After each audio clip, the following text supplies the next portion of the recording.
building lawn here, and thank you so much for following all the little rabbit trail of where we were having this event. Really appreciate that. And so yeah, this is welcome to off-site Maria's Bookshop and our History Live event. We are very excited to hear from Patty Tharp, local and regional historian, as well as several individuals who were actually affected by the Navajo Dam project, which Patty researched and did a couple books about, and I only have one hand when I hold a microphone. So she published these two books, and you'll actually get to hear from a few of the individuals who are featured in here. But she spoke to many, many people and did a lot of research and published these books through the San Juan County Historical Society. So we have a few of these little pamphlet things over there at the table, and the books will also be for sale after the event. But I think without further ado, let's get on to the main event. I'm going to pass the mic over to Patty, and she will introduce herself as well as all of the individuals we have here this evening. I think I'll stand up.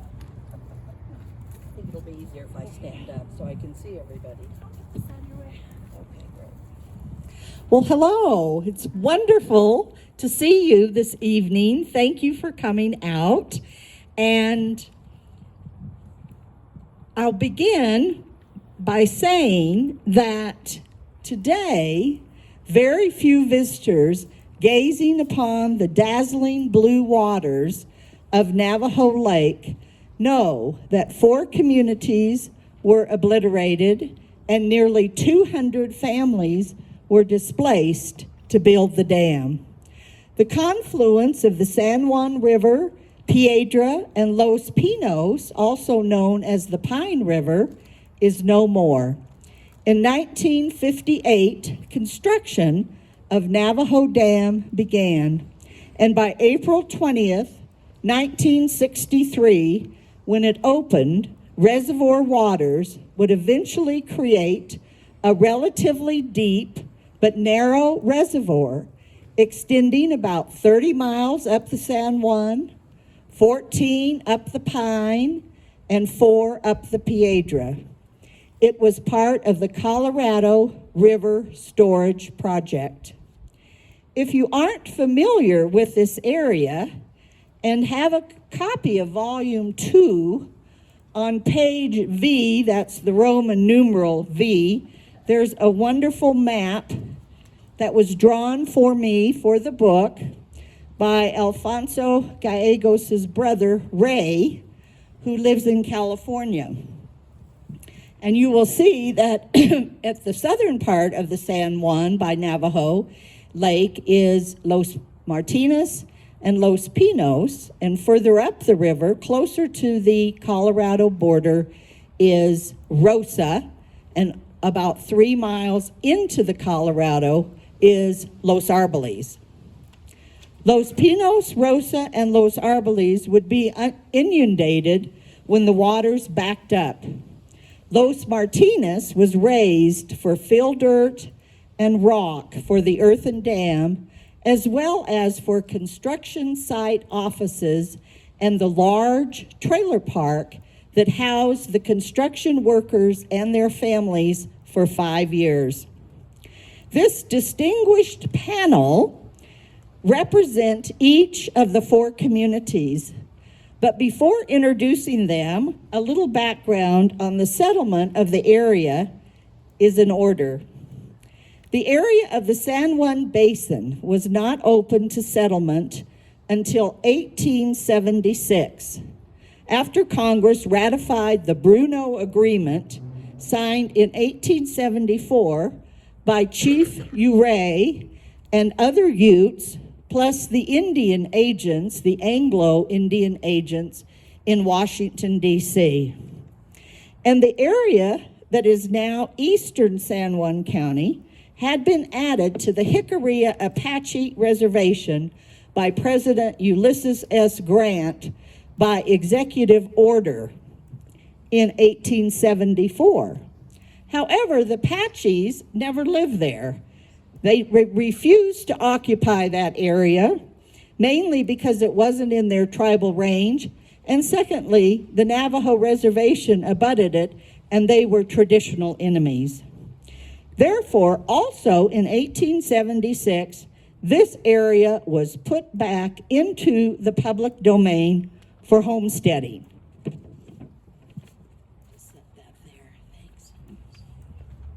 Most of the earliest settlers into the San Juan Basin were Hispanos, coming primarily from the Chama River Valley of north central New Mexico or the San Luis Valley of Colorado.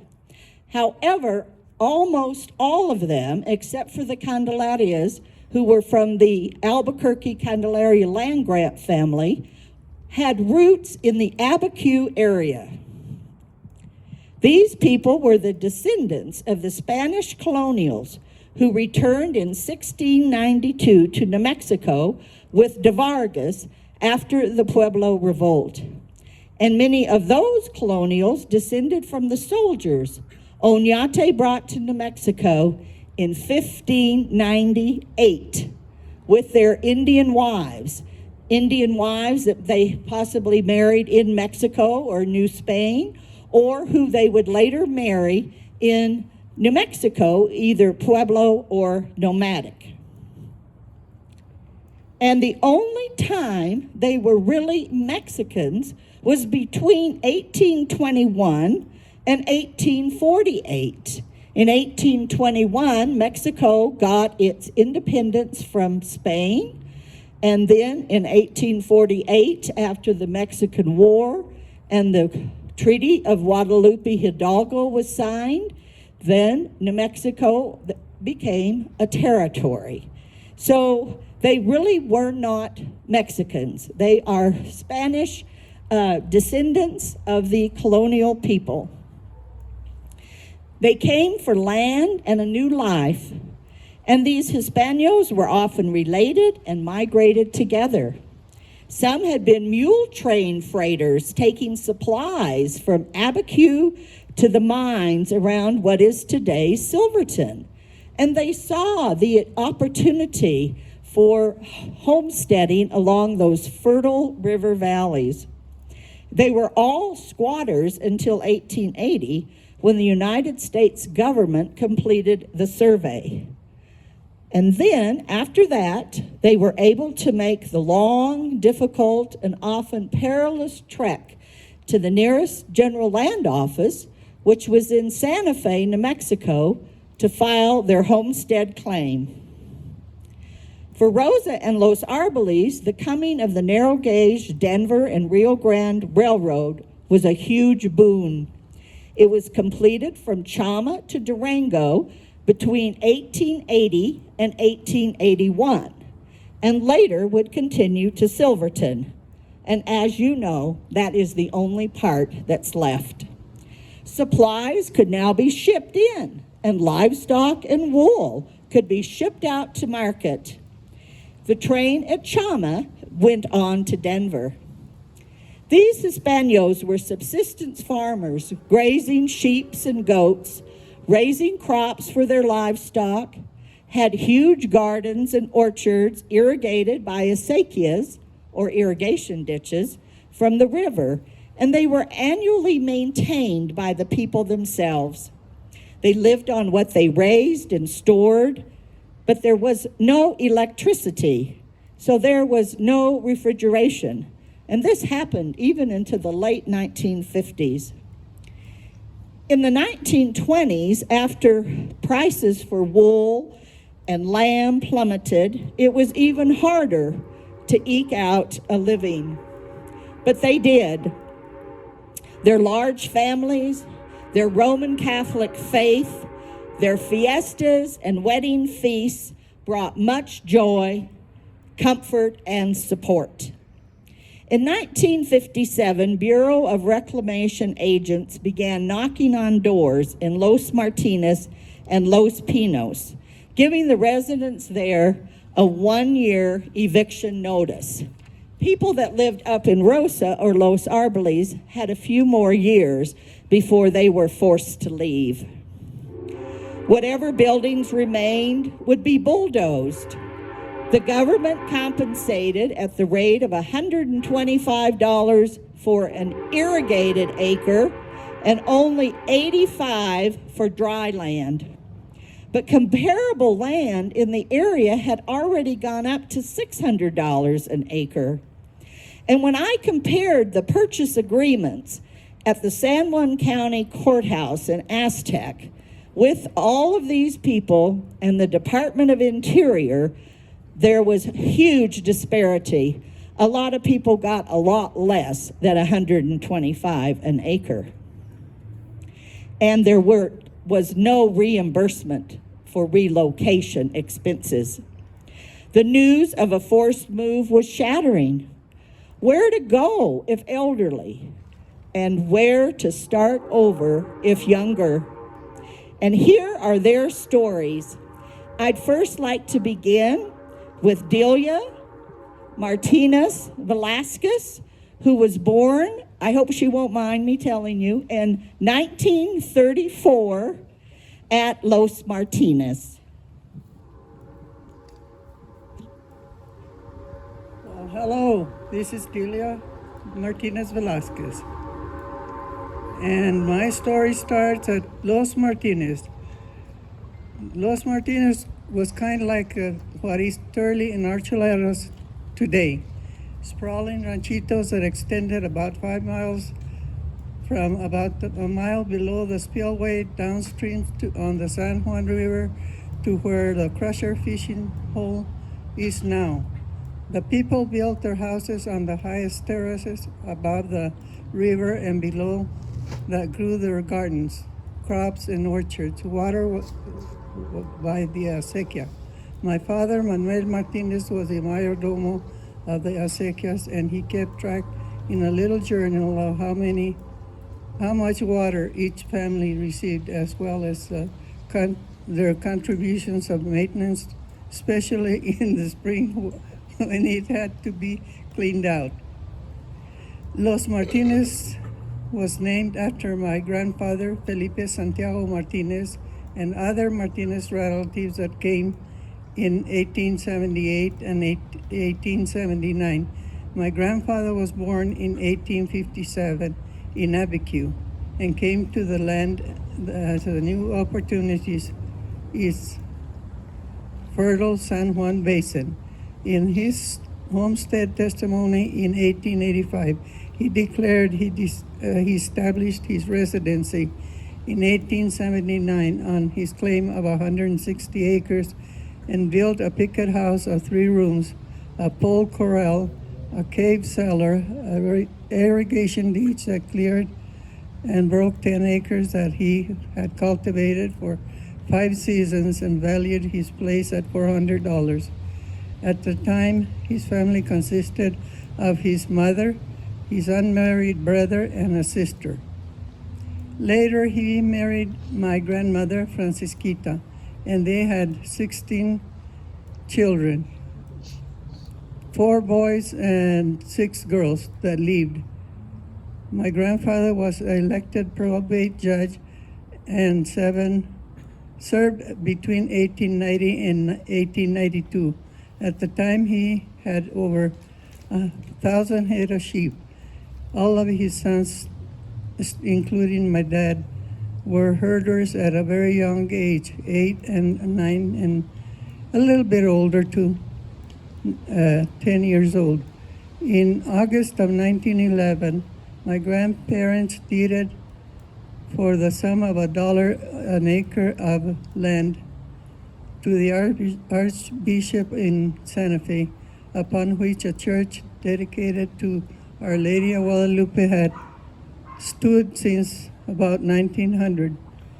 2 months later, the worst flood in the history of the entire region occurred, and many farms all the way from Pagoso Springs to Shiprock were wiped out along the San Juan River, including a family from Los Pinos who took refuge in the church. Later, there was an accidental fire, and it burned down. The church was later rebuilt in 1917 to 1919 and was dedicated in 1920, and is the only thing that is left in Los Martinez. My family are the mayordomos, and we still have one service each year, the Fiesta of Our Lady of Guadalupe, held on the Saturday morning closest to the 12th of December.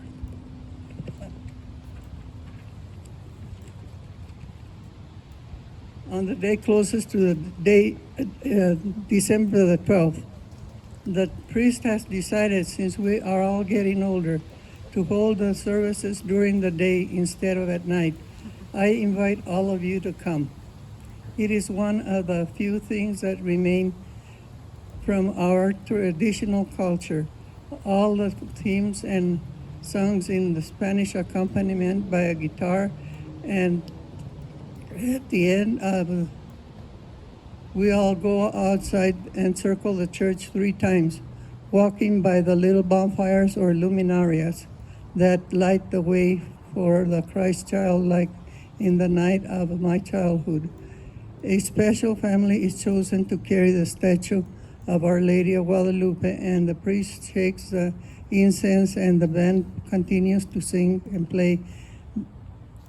A feast is held afterwards at the parish hall in St. Rose Church in Blanco.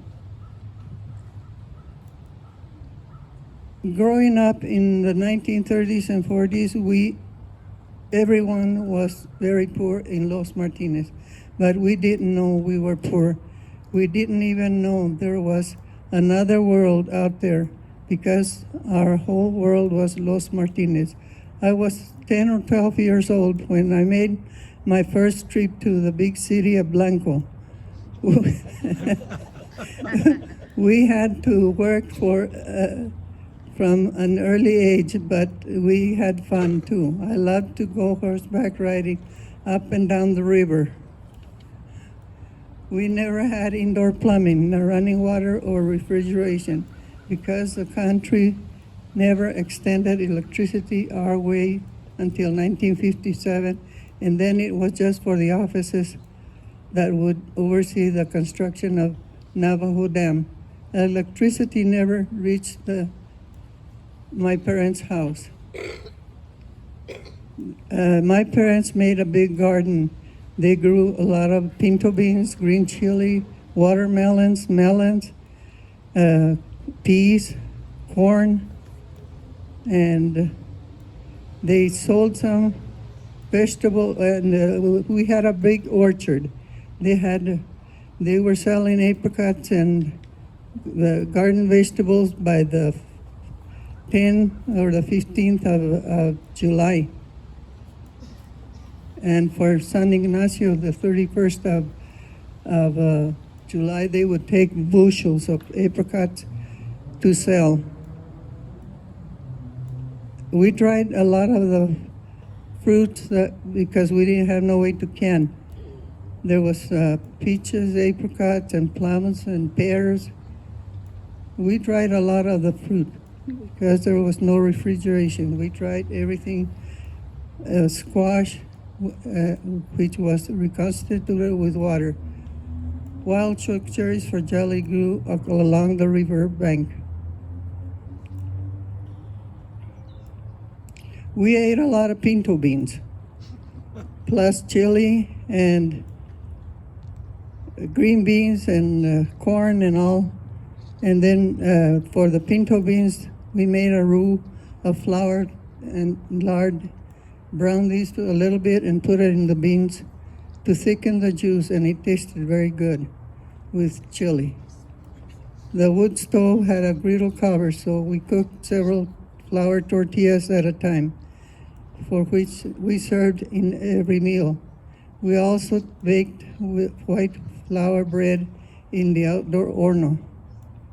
We loved these cochitos and cakes and bread pudding that were made.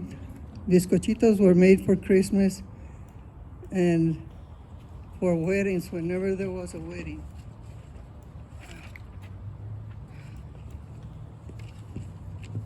The only wedding that I remember there in Los Martinez was when Lily Gallegos got married. And There was a dance that night, but my dad didn't let us go. He said, no way you can go to the dance. We had to.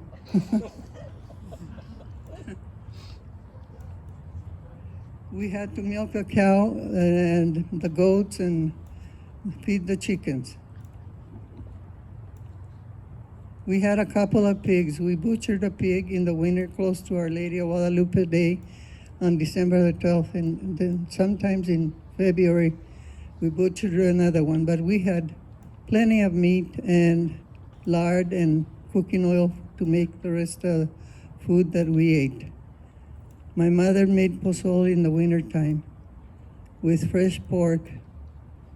To eat the dried pork, we dried the pork with red chili, and then we cooked it a little bit in the oven to eat, and it was very good.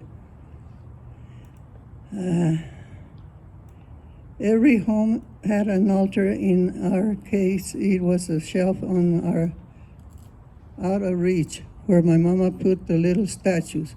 I guess we got them from the priest. The priest only came once a month, and it was if the weather was good.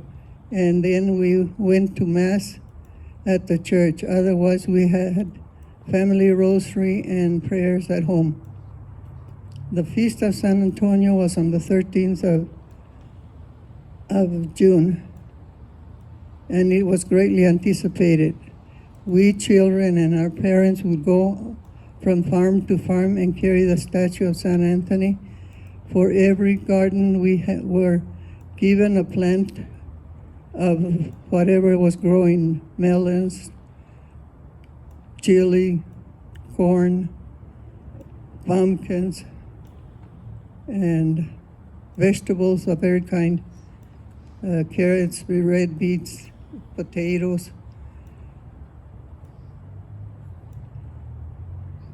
And then we had a dinner following the wake in the evening.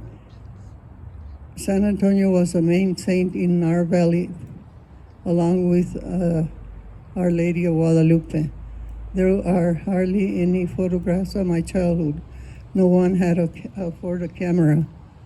In the mid-1950s, we heard talk about a dam being built, but this talk had been going on for decades. So we didn't think it would ever become true, a reality, until agents working for the Bureau of Reclamation started knocking on doors. My husband, Jose Ramon, and I were living in Los Pinos at the time. Los Pinos was where the San Juan and the Pine River come together near where the marina is today. My parents were living in Los Martinez, and my younger brother was only 8 years old.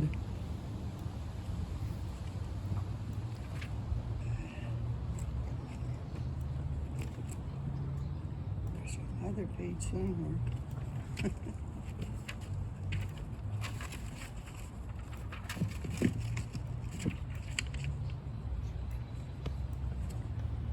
We had to be out of the place by October the 15th of 1959. What a blow. And then Daddy died suddenly on October the 13th of 1957. So my poor mother had to go through all of these headaches of hardships of moving without support of my dad. Jose Ramon and I bought land at Palm Canyon, about 8 miles from Blanco, where we raised our 3 sons. My husband died in 2006. I still live there, tending my garden and my dogs and my chickens. And that's it.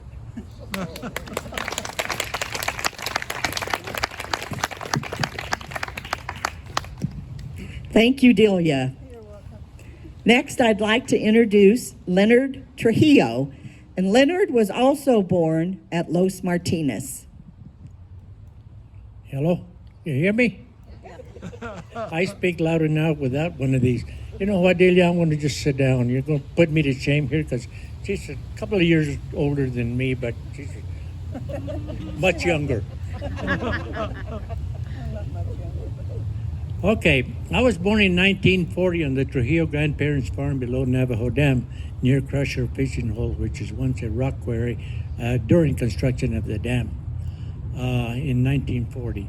However, we all lived in this big house, and by that time I had 3 sisters, and there was no work, nothing going on.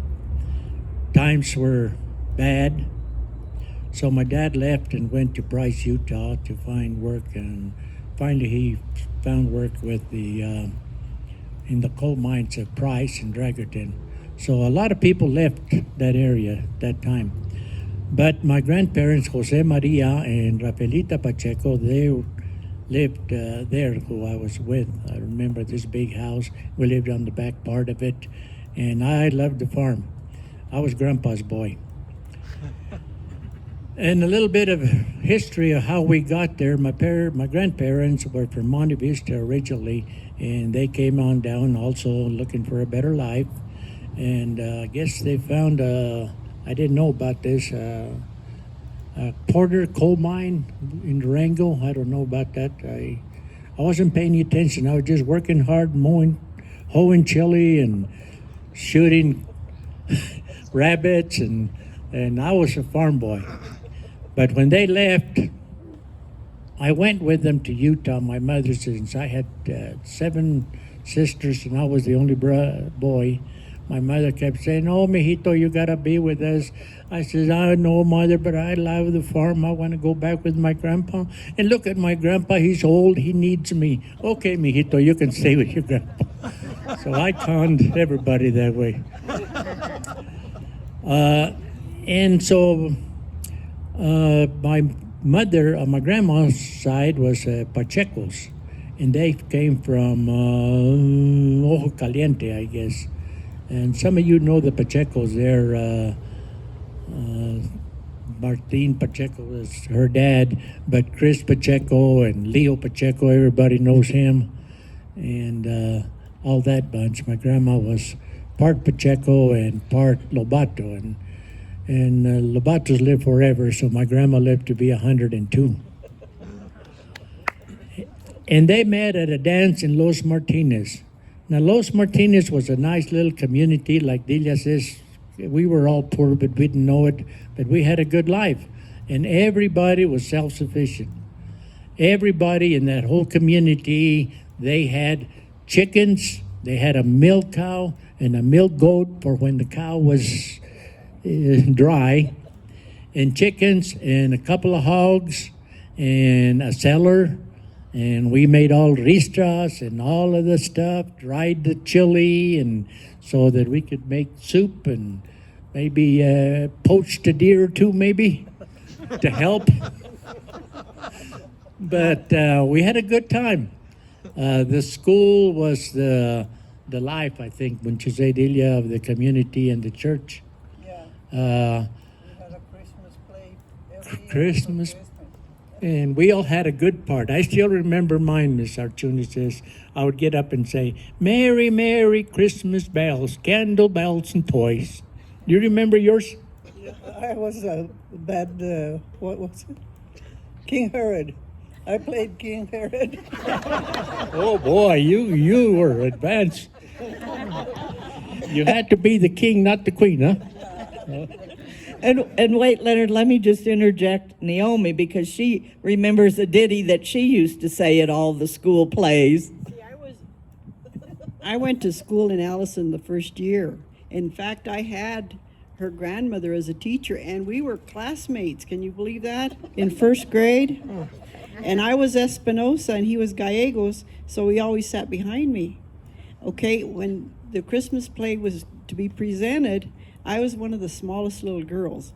And there was a small little boy, Billy Hayes, who never grew, okay, because he had a different issue. But anyway, I came out in front of the curtain, and I said, "I'm just a little girl, but in my little way, I'd like to say how glad I am to greet you all today."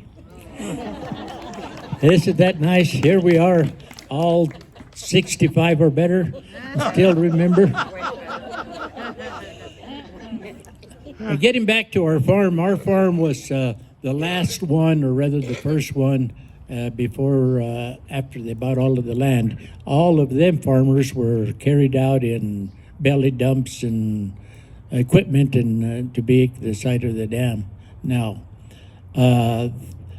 she mentioned the idea that we used to have to work on the acequia to get your water. There was no paying money. Everybody had to go and work.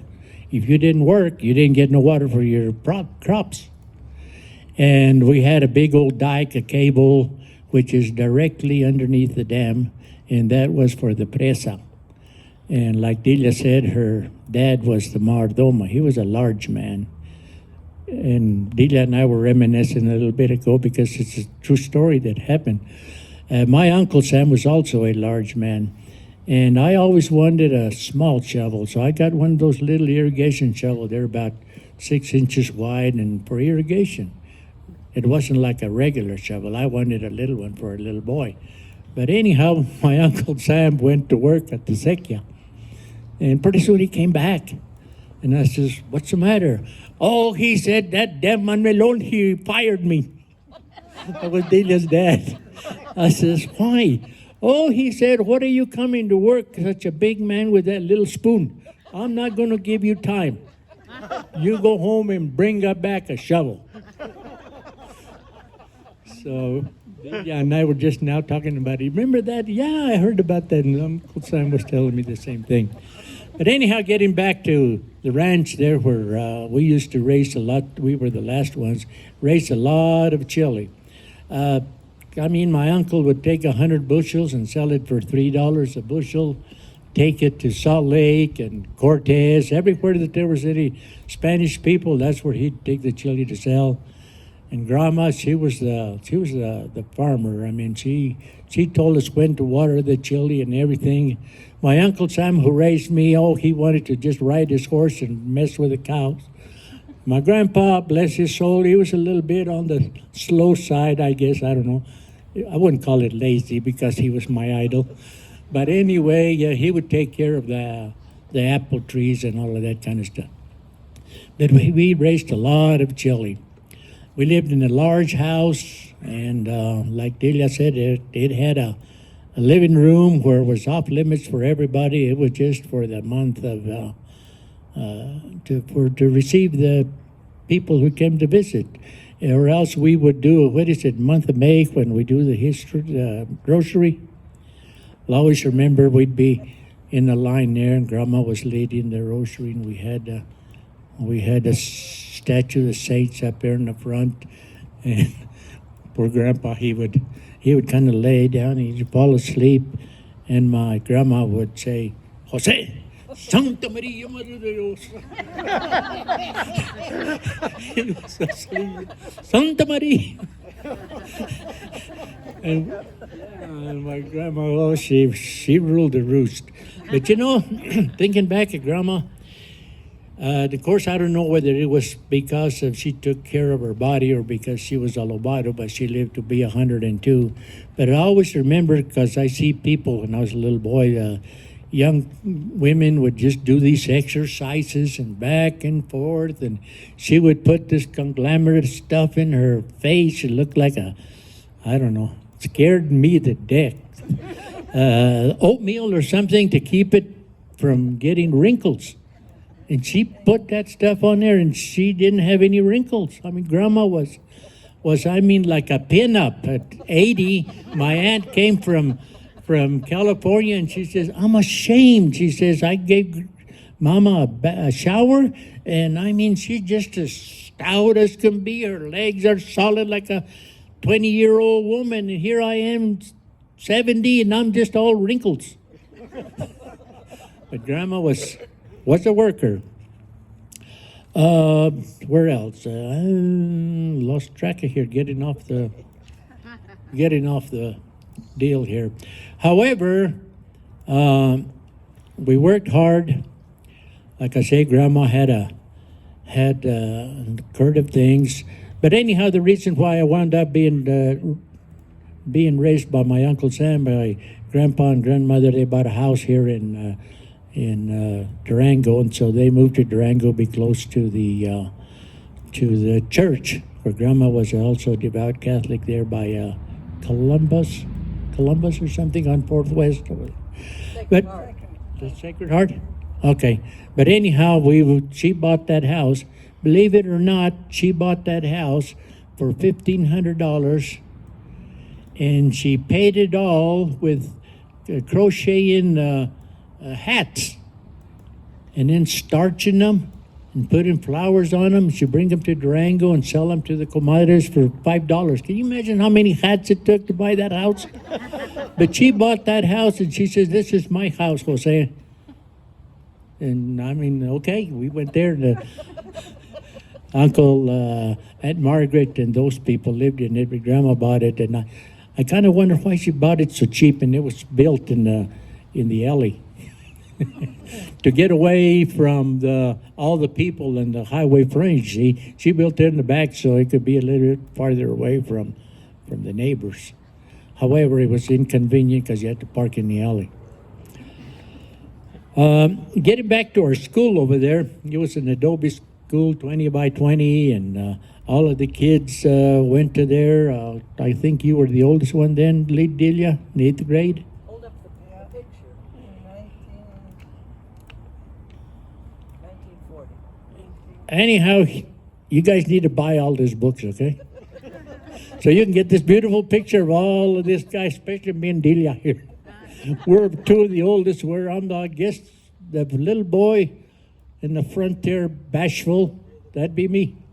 And Delia would be right behind us, and brothers and sisters and all of that. And in the book, it gives you some of the ones that were not there, another 5 or 6 Velasquez's and stuff like that. But anyhow, that's it. I'll always remember growing up there that we had one Anglo boy. All of us were Spanish boys. Milton Lewis. And we thought, well, would you discriminate against him? Oh, no, we loved him. He was different. And he took home good lunches. I'll always remember how I would sit there and I'd be eating my tortilla with potatoes and chili and peanut. No, I didn't get no peanut butter till one special time. I'm getting there to that peanut butter. I'd sit there and watch him, and he'd get his, I think he even had a thermos bottle. Oh, he was just like the King Herod. But anyhow, I kept telling my grandpa, when you go to town, buy me some crackers or bread. I like that bread. Well, Mijito, your grandma makes bread, homemade bread, but it wasn't like that little 4x4 square Wonder Bread. It's different, and tortillas were different. They were good, but I wanted that. So I talked him into it, and he said, Mijito, write it down. So I wrote it down. He came back, and I think he brought a little bit of bologna. Milton Lewis had bologna? I think so. I don't know, but anyhow, I still love bologna too. But anyway, that morning, my grandma made my lunch and I had some wax paper, maybe not just Montgomery Ward's, I don't remember. But anyhow, she wrapped up this thing, and I had a honey and peanut butter sandwich.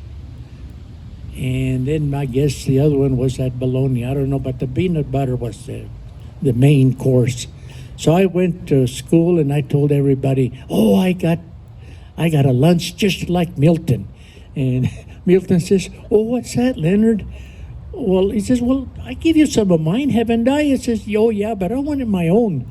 So I bragged and bragged and bragged and bragged. So come lunchtime, I go to my lunch bucket and it's gone. Where is my lunch? Who could have taken my lunch? And I don't know who spied on the girls. He says, you know what?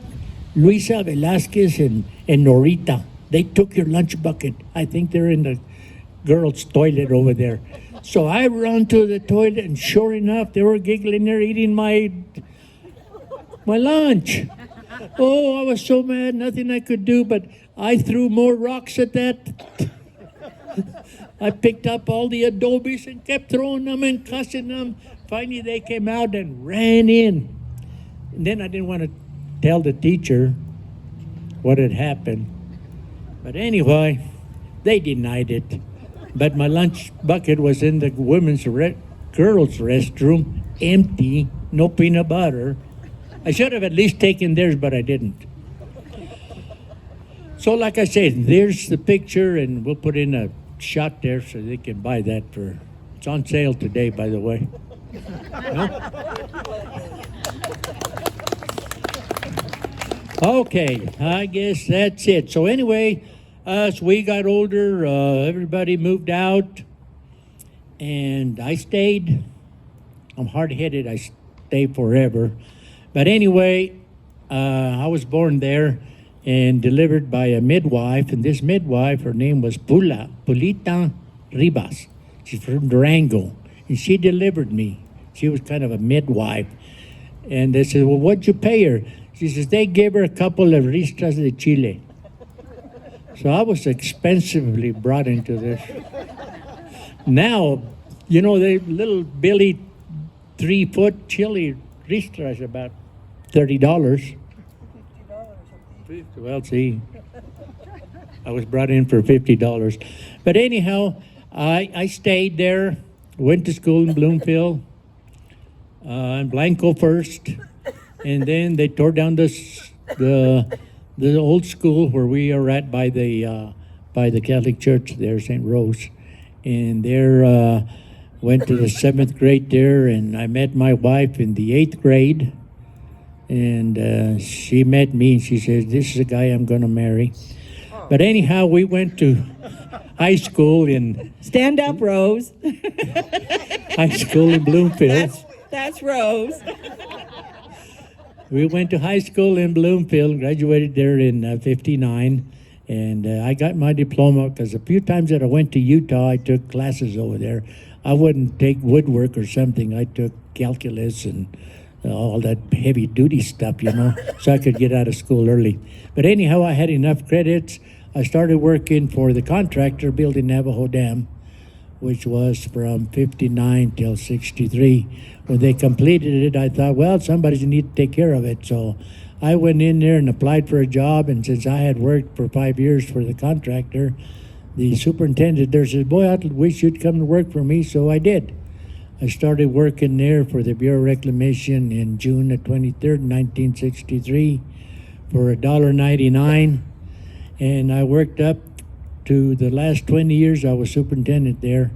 So I know quite a bit about that dam, which is 400 feet deep, backs into Colorado, 31 miles, like everybody said there, into Los Pinos covered dam. And we bought a little farm there, 40 acres for $4,000 in Blanco. Rosa and I got married, and we had our 3 kids, raised them. She worked for the school, and I worked for the government. I retired in 94. She retired also in 94. And we're still there. I never left. This was 10 miles from where I was born and 3 miles from where she was born. And I've been active in a lot of stuff. I'm still there now, harassing the people. I'm on the ditch board now. I was on the Bloomfield Board of Education for 18 years. I think I did a good job. So they talked me into being on the board of the Bloomfield Irrigation District. So now I fight with the guys from the government for not conserving enough water, operating the reservoir. Oh, they raised hell once I left. Thank you for joining us. And that's it. Thank you, Leonard. Thank you very much. Next, I'd like to introduce Ross Gallegos and his wife, Naomi Espinosa. Gallegos. Now, even though Ross and Naomi grew up on ranches, well, Ross grew up in the town of Allison, but Naomi grew up on a ranch near Allison. They are going to represent Rosa for me tonight because they spent innumerable hours in Rosa on the West Bank and the East Bank visiting their relatives, and they were instrumental in helping me with this book on Volume 2. So first we'll start with Ross. Thank you, Betty. I was actually born on Miller Mesa in 1942, but my father was brought up in. Can everybody hear me? My father was brought up in Rosa, the town of Rosa, which is on the east side of the San Juan, and my mother was raised on the west side of Rosa, on the just below Miller Mesa. But anyway, I'll start with Rosa. You know, it's the dividing line for the county was for San Juan and Rio Riva was the San Juan River. Now it's all lake right in that particular area, but there's an imaginary line there for people like us that know where Rosa used to be, where all these people that had to conduct their business, like their taxes and everything. They had the West Bank had to conduct their business in San Juan County, which is in Aztec, New Mexico, the county seat, and the East Bank, which is Rosa, the community of Rosa. They had to conduct their business in Rio Riva County, where the county seat is Tierra Maria. Regardless of which way you look at it, both places at that time was a long ways to go to pay for your taxes and everything back then. I'm going to talk about the West Bank. It consists of small ranchitos that along the river bank. There's no businesses in that West Bank, but there's small farms and that. There's no business, but there was a one-room schoolhouse called the Horner School, and it's located on near the Sombritas Creek, and it's down the valley. Of course, it's all underwater now. But I remember I had a couple of aunts that taught there back in the late 30s and early 40s. My Aunt Stella Mascareñas Quintana and my Aunt Leora Mascareñas, which later she married in 1946, and that was her career of teaching at the Horner School in there. And her picture is in page 73. The East Bank also has a sprawling ranchitos, which is actually Rosa, the town of Rosa, which I know. It had a two-room schoolhouse. It has the Santa Rosa Catholic Church, and it had two cemeteries, which the bodies were removed and moved to south of Highway 151 now. I can't remember the county road, in Archuleta County, and then the north part of the Miller Mesa there. But anyway, that's where the bodies are at now, the ones that they could identify. And Rosa, from Rosa, and they also had a church, besides a church, the new church they built, they had a cemetery back there, and they also had a store there in Rosa. And my great-grandparents, which was on my dad's side, were Velasquez, and his wife, his name was Masimiano Velasquez, and his wife, Josefina Rupert. They come to the Rosa area in the late 1800s, and they come from around the Parkview area, Los Ojos, near Tierra Maria. By the time I was born in 1942, my great-grandfather, Velasquez, Jose Masimiano, had died, but he had been in the mercantile business and saloon business with Vidal Candelaria there in Rosa. I never did know my great-grandfather. But I did visit my great-grandmother, Josefina, until 1955 when she died at the age of, I believe it was 82, if memory serves me correct. I also visited my aunt, Anastasita Velasquez, which lived over there, and I had cousins, Donald and Steve, that I played with a lot.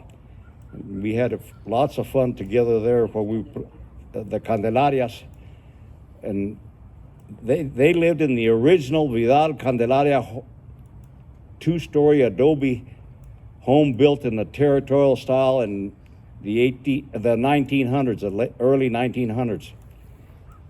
Tio and Tia even made their own hominy for pozole, soaking corn in big crocks and lye or slack lime.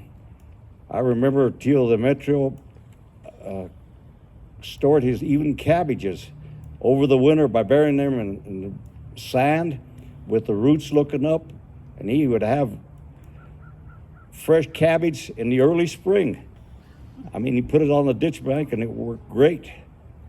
I thought that was pretty good for a young kid, and I had never seen that happen before. But anyway, when I was born in 1942, my dad was away serving in the Army during World War II, so my mother and I lived with her father, Celso Mascareñas, until the war ended in 1945.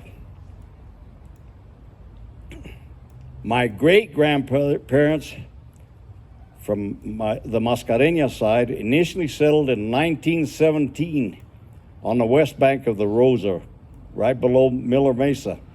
Grandfather Celso Mascareñas and my grandmother Elvira were married in 1915 in Mosquero, which is in Harding County, near Clayton, New Mexico. And they had come to the west side of Rosa with his parents, Manuel and Jesusita Mascareñas, and siblings from the Clayton area. And the entire family of the Mascareñas, and they're pictured in this book, and that's all of my relatives right there. To believe it or not, until I married this lady, I didn't know some of those there people. They all married my family. They married her relatives. They were the new family on the block, so they intermarried. To his family. They married my family.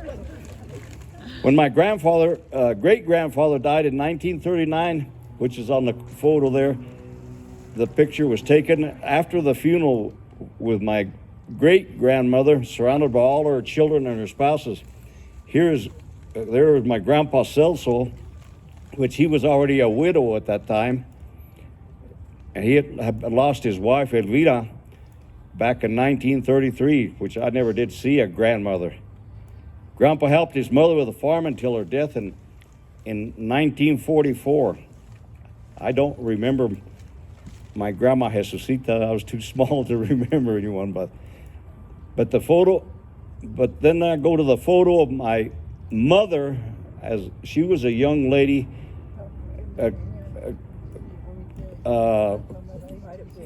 taking the patron saint Santa Rosa in Rosa with her cousin Adela Mascareñas Quintana, carrying the statue of Santa Rosa for Santa Rosa days somewhere in the late 30s.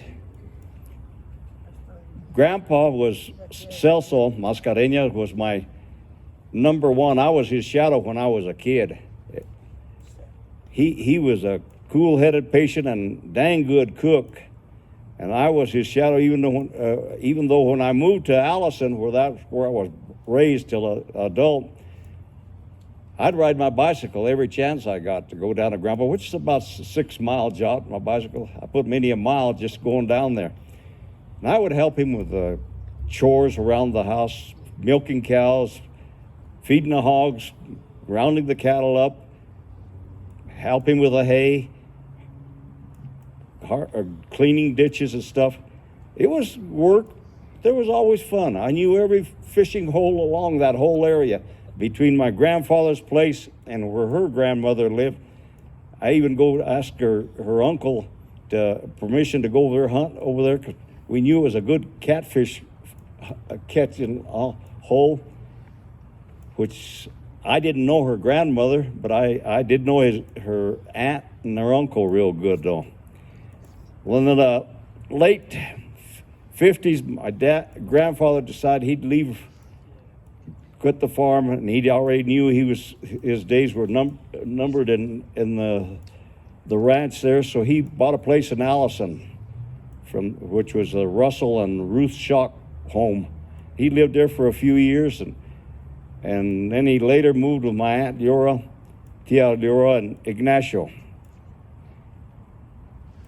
Rosa, and both sides of the Rosa, I have a whole wonderful memories of that, from attending funerals to weddings to my heart forever I got vision still of the place, but you cannot see anything but water now. That's all that's left there is water.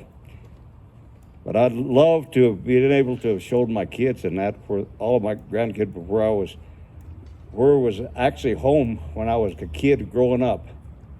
And that's my little story for the history of Rosa. Thanks, Ross. And now, Ross's wife, Neoma Espinosa Gallegos. Oh no, I've got it right here. Okay. I was born at Allison at the farm at our farm in Allison, which we still own. Can you believe that? Anyway, I'm an Allison original, in other words. So since I lived in Allison, I was there for the first 25 years of my life. So I attended a lot of weddings, baby showers, funerals, church services. I always attended the feast days in San Pedro, the 29th of June, Santa Rosa, San Antonio, all of the little churches around us. So I would go to all the festivities. So I got to know a lot of the people. But I also had relatives that lived in Rosa. I had an aunt that was my dad's oldest sister, Francisquita. And I also had some family on the west side. Most of the family was on the west side. My great-grandfather, Luis Rivas, and sometimes it's spelled La Rivas, homesteaded in 1890. And here's a copy of the homestead certificate, okay? And on the back side, it was recorded in 1894.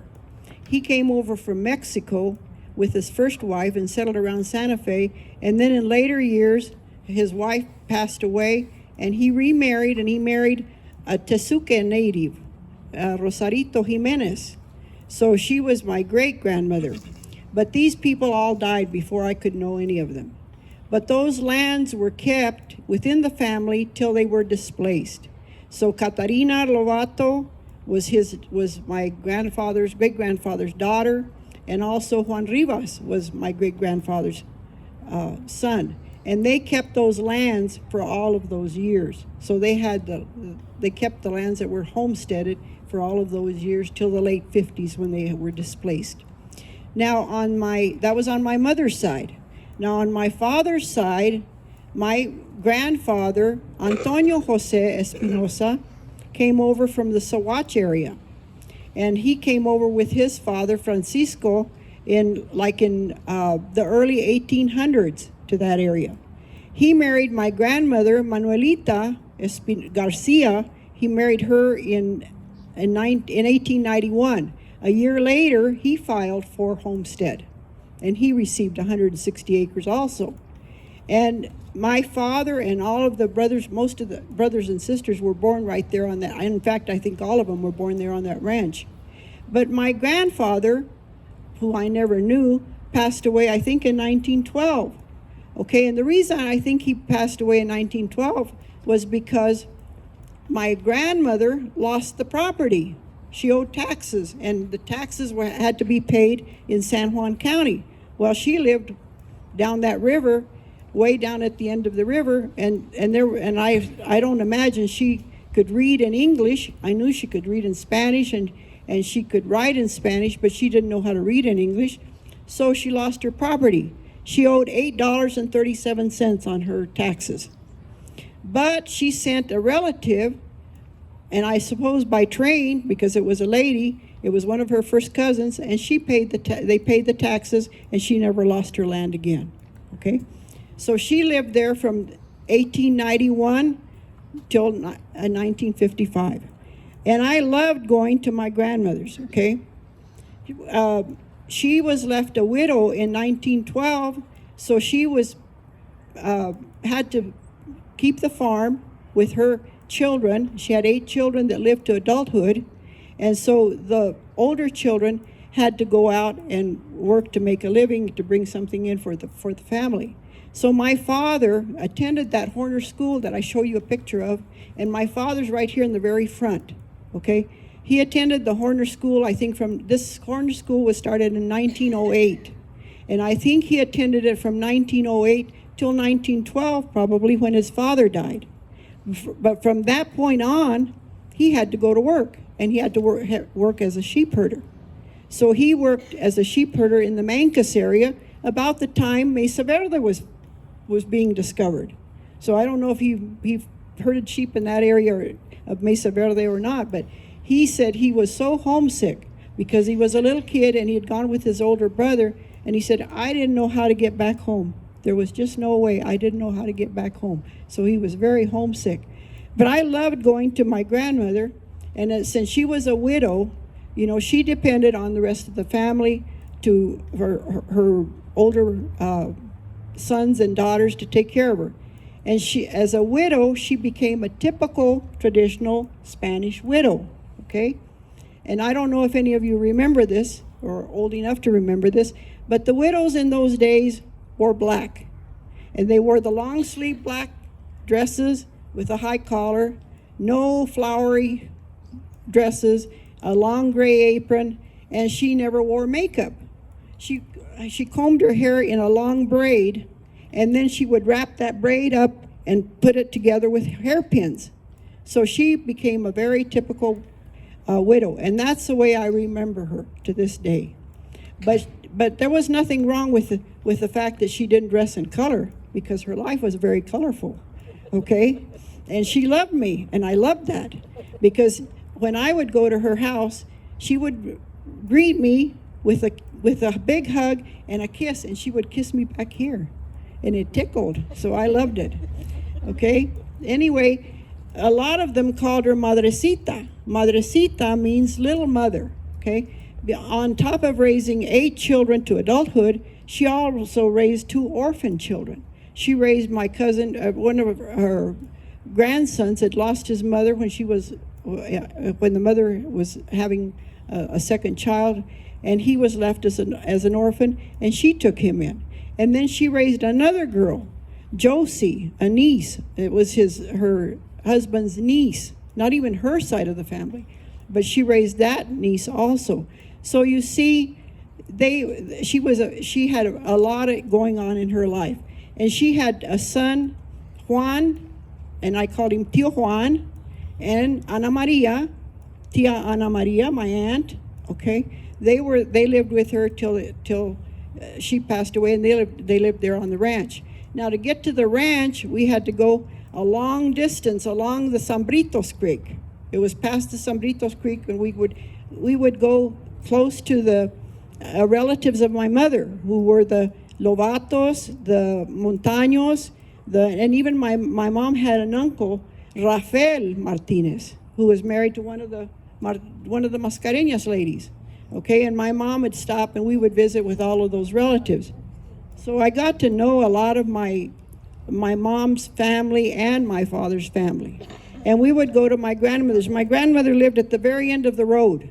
So if it was muddy, we didn't go down that far. I mean, we couldn't go because it was too muddy. You know, we couldn't get there.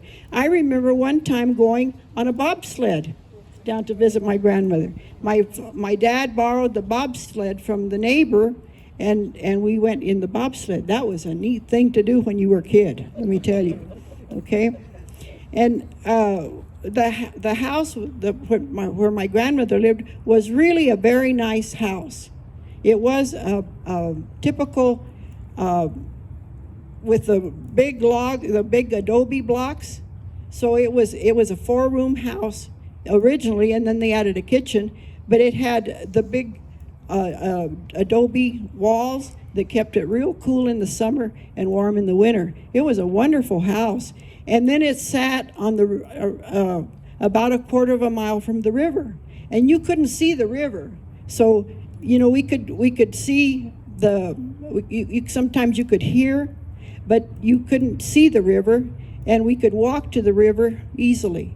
And all the buildings had been built by them, okay, in those early days. There was no Home Depot or Lowe's in those days, so everything was made of logs, okay. They had a barn, they had corrals, they had a derrick for lifting the hay, they had pig pens, a chicken coop. Everything was kind of low, okay, no big metal barns, okay. Everything was kind of low, but it was a beautiful place because it was right on the river. They had an horno, an adobe horno to bake bread, and they had, of course, the all-important two-hole outhouse, okay? And they had a hand-dug well, and I remember the well was lined with logs, you know, where they had dug the well, but in my day, they didn't use the well. And I don't know why. Maybe the water was no longer, or they didn't use all they used the well for. My aunt would send me to go get the bucket with the milk and the cheese and the butter, those things that needed to be refrigerated. So I would lift the bucket. It had a what do you call that up here? A pulley, yeah, and I'd lower the bucket or take the food down into the well. That was the use of the well. The water was usually hauled in barrels in the winter from the river, and in the summer it was we got the water from the ditch. Now my grandmother had a beautiful garden, a flower garden right next to the back of the house, and so we could sit out there in the evenings. It was nice and cool. And then it past the garden was the orchard, the regular garden, and then the orchard. So she had a flower garden of her own, and then the regular garden, and they raised everything. And these Espinosas were very crafty, okay? We had what was called el cuarto de recibir. I don't know if you could remember those. Okay, it would be your American parlor, okay? And that was where we were not supposed to go, okay? But I did. I went a lot of times in there. I would sneak in there because it was the neatest room. It had all the crochets and all the fancy quilts, and they had real nice furniture. My grandmother had real nice furniture. She had a leather couch, and she had nice tables. In fact, I still have some of those, okay? But she had nice furniture. And in my book, in Patty's book rather, I describe the house in detail. So if you want, you can go ahead and read that in there. I love my tia Ana Maria and my Uncle John. They always made us so welcome, okay? And my grandmother died in November 1955. And I remember very distinctly when she died, because I was the one that had to go over and get the lamp across the room, okay? And they didn't have her embalmed. They just, when she died, we were all called, and we went to the house, and they laid her in el cuarto de recibir, in the receiving room, in front of the window, so that the air could hit her, and they had the curtains billowing, okay? Anyway, that night we had the velorio, which is the wake, and they had the hymns. They sang the hymns and prayed the rosary. And then the next day, they took her in the pickup truck. My uncle went and got a bought casket. Okay, they didn't make the casket. He went to Durango and bought a casket, and they put her in the back of the truck, and they hauled her to the church in Rosa, where the mass was held, and they buried her in the back. Behind the church was the cemetery, so they buried her there. And as we traditionally do nowadays, I don't know if some of you have watched this, but when we bury someone, we get a piece of dirt, and usually one of the funeral directors will get a shovel of dirt and lift it up so we don't have to bend. But if there's not a funeral director to do that, we get a piece of dirt and we spread it, or we put it inside the coffin, and I say, que Dios le dé paz y descanso. God give you peace and rest. I don't know if the rest of you say the same thing, but we have that tradition. How many of you still have that tradition? Let's see. Okay, there's still some of us that have it.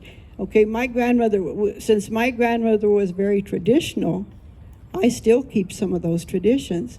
Okay, so when my grandmother died, that was the end of that period, of a traditional period for her. But I remember a lot of this stuff because I was still old enough to have stayed there and young enough to appreciate my grandmother. Okay, when they were displaced, when Tio Juan and Tia Ana Maria had to move, and this was in like 1960, can you imagine what it was for them? Because they were born there. You know, I can't imagine what it was for them. You know, they were already up in age, and they were born there in the late 1800s. So they were leaving about, you know, that ranch had been in the family for almost 80 years, and they had to leave. Okay, my aunt moved here to Durango. My uncle bought her a house with the money that he received, and she bought a house here in Durango, lived here until she passed away. My Tio Juan moved to Ignacio and bought a property in Ignacio, and then he moved with his nephew George to Lone Tree, and that's where he lived. And you know, none of these people had to be put in a nursing home because everybody took care of each other. It was very traditional to do that. Of course, I don't know that there were nursing homes in those days either. So, but anyway, when I look back at the memories of the area underneath the Navajo Dam, you know, they are memories of many Hispanics, okay, many Hispanic families who had very, very deep roots. Remember, they came in the 1880s, okay, they had very, very deep roots. Some of them were 80 years of roots there. So they had built everything, they had worked on their farms, they had built their homes, and to have to move was a big, a devastating process for them. And they certainly weren't rich, but they weren't poor either, okay? Because I think back, you know, they held on to their traditions, and they had families that they were very united with their families, and that was very important. Okay, when those people left that area, it scattered them. Okay, so we don't have that in, you know, a lot of us people, in fact, I see people here that lived in Rosa. And we still, when there's a funeral from people that lived in Rosa, everybody tries to go. Isn't that true? Because they had that tie, they had that unity, and that was lost when everybody was displaced. And, you know, there's no going back. You know, like he said, we can't go back and show our children anymore where we were brought up or what we did in those areas. So I appreciate you guys coming, and I appreciate Patty for having written the book. Okay? Thank you, Neoma. And now representing Los Arboles is Alfonso Gallegos and Susan Nasseman. And I'll start with Alfonso. But first I want to thank, through you, his brother, Ray. Ray Gallegos was so fabulous in the help of this book. He drew the map on the inside cover of Volume 2 showing Rosa as he remembered it, all the little ranchitos down the river on both sides. And on the back inside cover, he drew what Los Arboles looked like.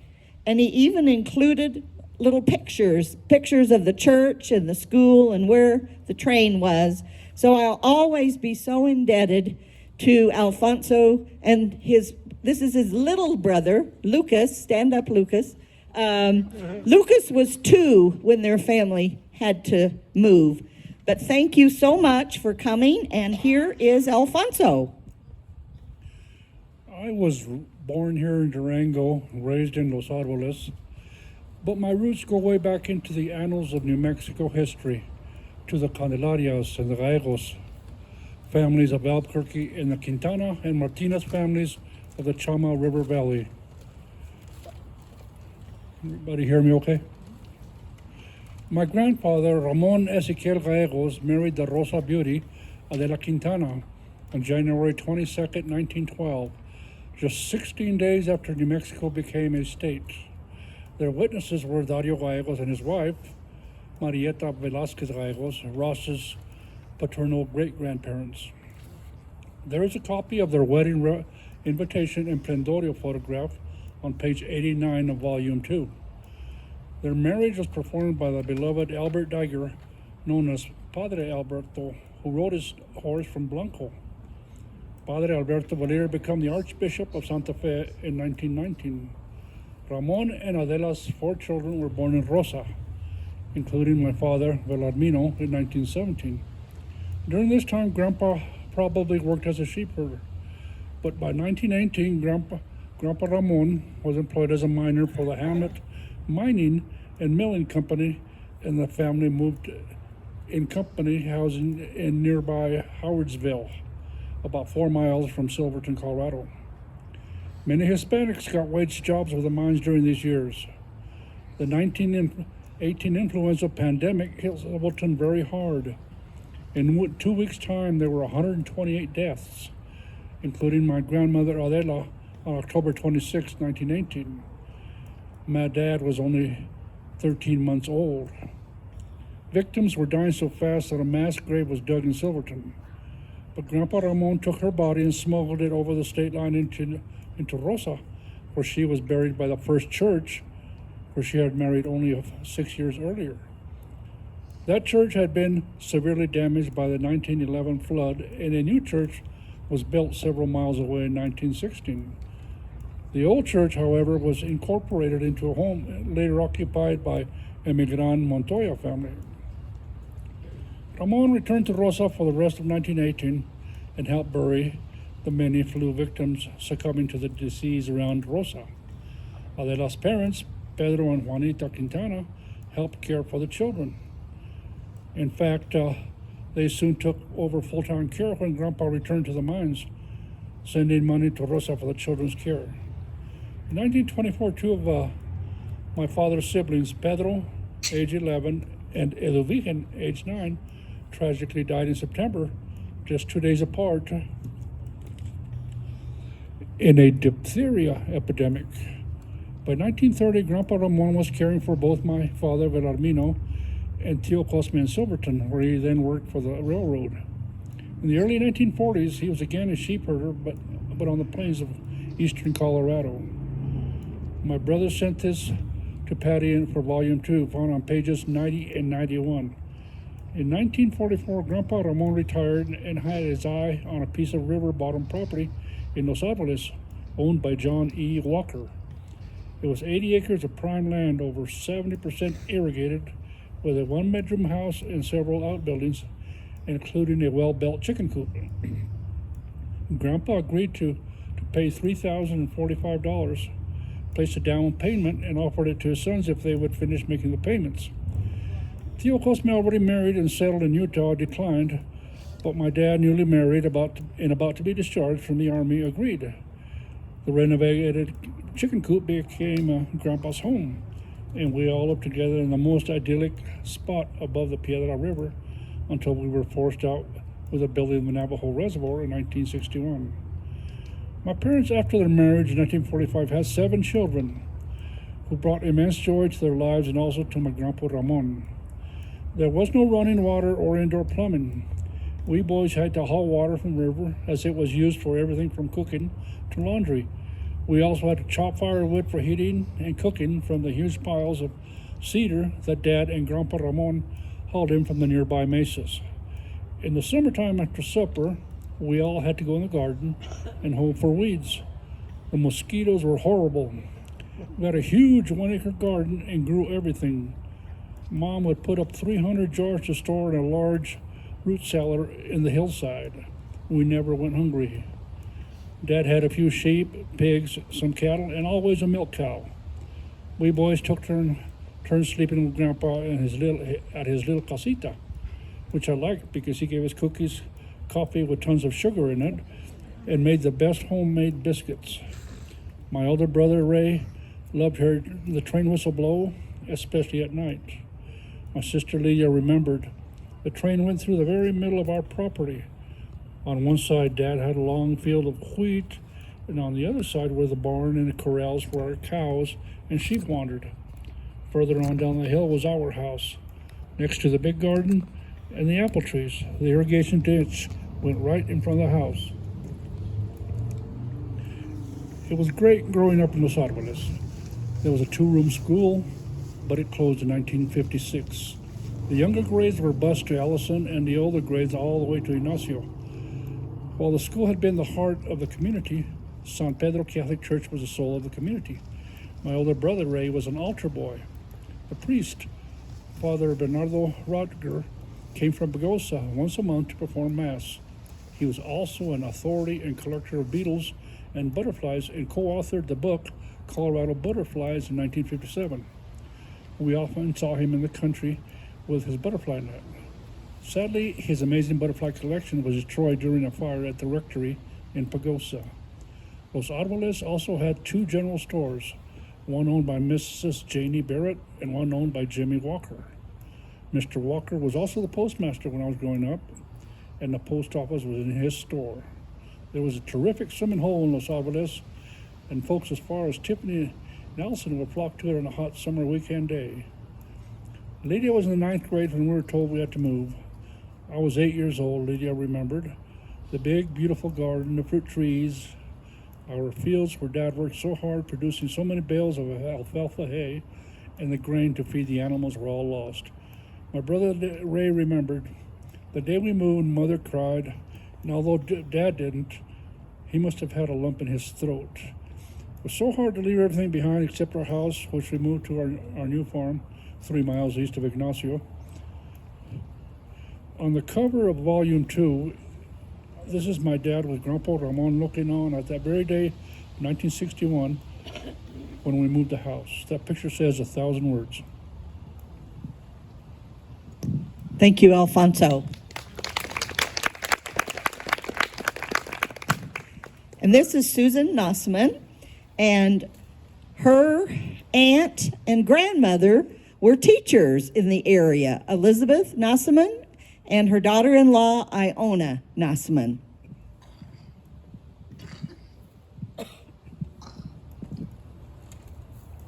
My grandmother had her house in Arbolese, and when I was a little girl, I do remember going to Arbolese and visiting my grandma.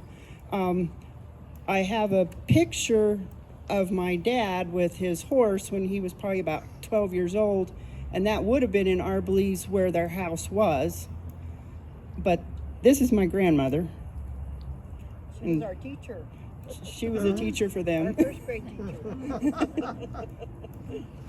And then my Aunt Iona, my grandmother had 2 sons. She had John and Royal. Royal was my father, and my father spoke very often about swimming in the swimming hole that you referred to.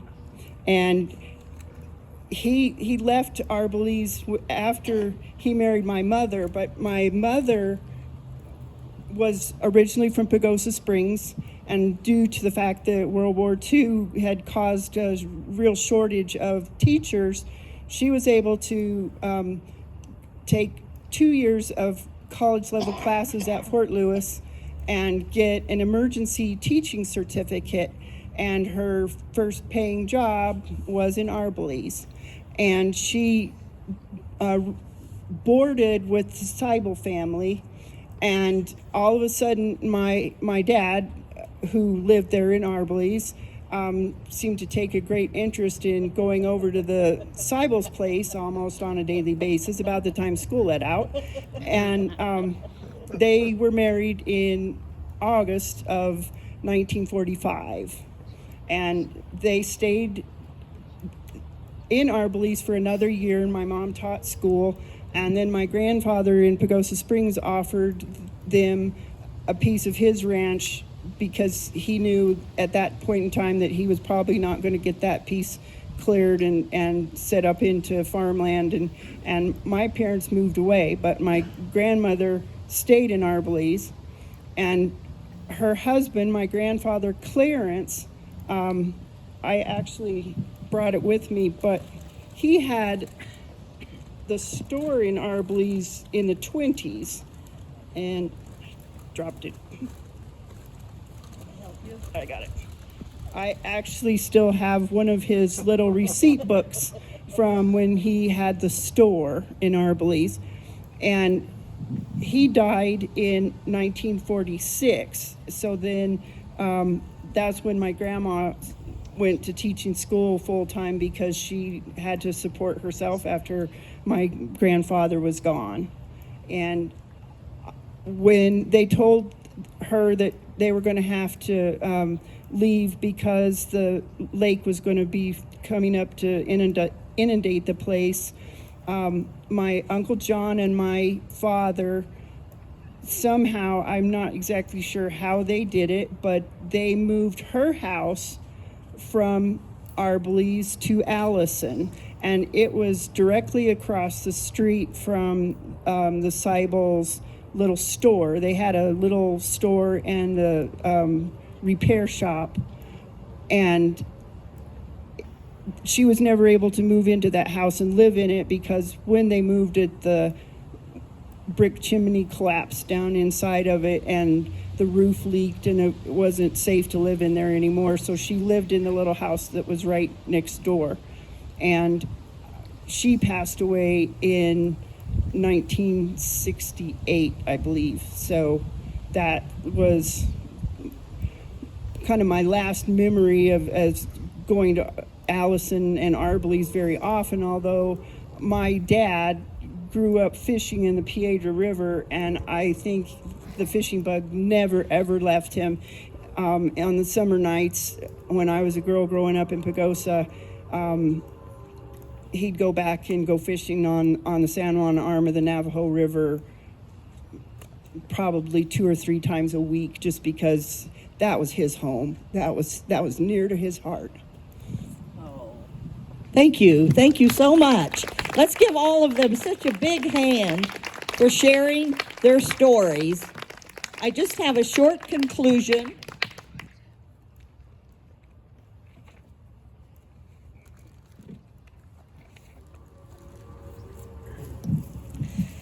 Not only were the families displaced, they had to leave their schools, churches, and cemeteries behind too.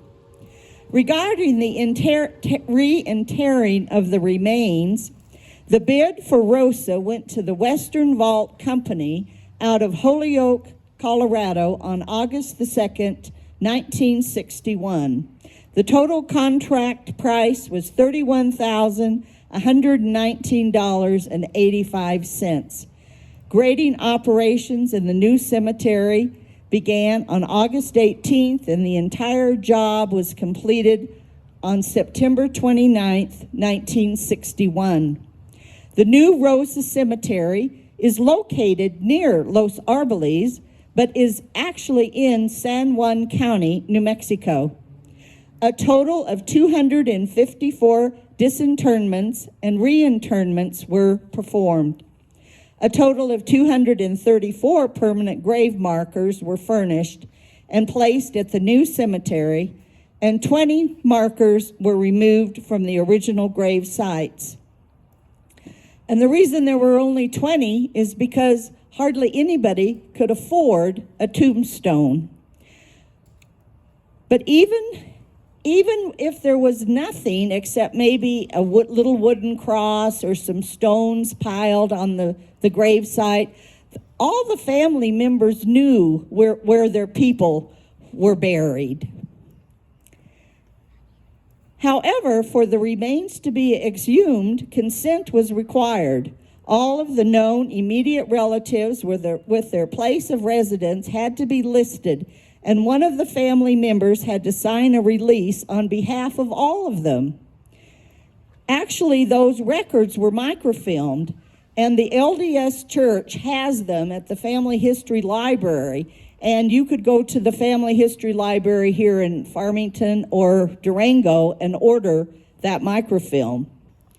Not only were graves relocated from the 2 cemeteries in Rosa, as well as several private cemeteries, But also in 1958 and 1959, 16 graves from the upper Los Pinos were moved to the La Boca Cemetery, and 15 from the lower Pine to Our Lady of Guadalupe Cemetery near where Los Martinez was. The removals at Rosa caused a lot of consternation, heartache, and subsequent bitterness. Very few burial sites, as I mentioned, had a marker because it just couldn't be afforded. There might be a weathered cross or a pile of stones, but like I said, the family members knew where their family had been buried. Imagine then when the new cemetery was built and old timers would come back and see if the new cemetery rows and rows of little markers that say unknown, unknown, unknown. And if the family moved away, as often was the case, and couldn't be located for consent, those remains were left behind in now a watery grave. Because both Santa Rosa and San Pedro churches were adobe, they couldn't be moved and eventually melted away. However, pews, altars, statues, and bells were salvaged. And the dream of a new church became a reality in 1978, built by the outstanding carpenter Antonio Martinez of Durango. The driving forces to raise the money for this little church were Ed and Angie Marcus and Charlie and Betty Jo Quintana. To preserve the memory of the two original churches, it was named St. Peter and St. Rosa Catholic Church and was officially dedicated on May 8th, 1979. Today, it is still a spiritual beacon and anchor for those displaced and a testament to their ancestors' abiding faith. It is located on Highway 151, a few miles before reaching Los Arboles, on land donated by Charlie's parents, Jose Ezequiel and Camila Casaus Quintana. And I had hoped that one of the members of the original Montoya family band from Rosa that used to play at all of the wedding dances and the fiestas and feasts for the churches could be here right now and play for you the La Marcha. And I asked Paul, who lives in Farmington, if he could come and do that. And he said he would just have loved to, but one of his hands just isn't working to play the guitar like it used to. So let's just envision that the La Marcha is playing, and I end with adios. I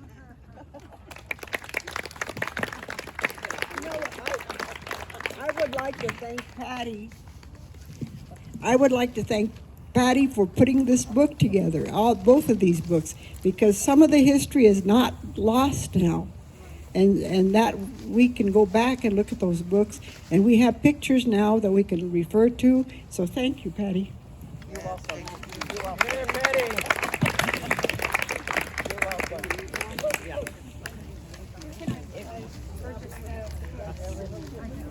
So the books can be purchased from Maria's Bookshop right over here from Sarah.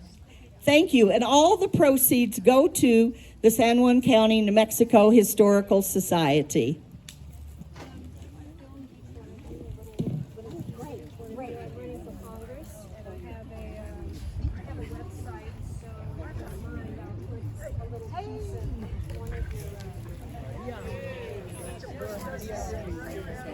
On my website.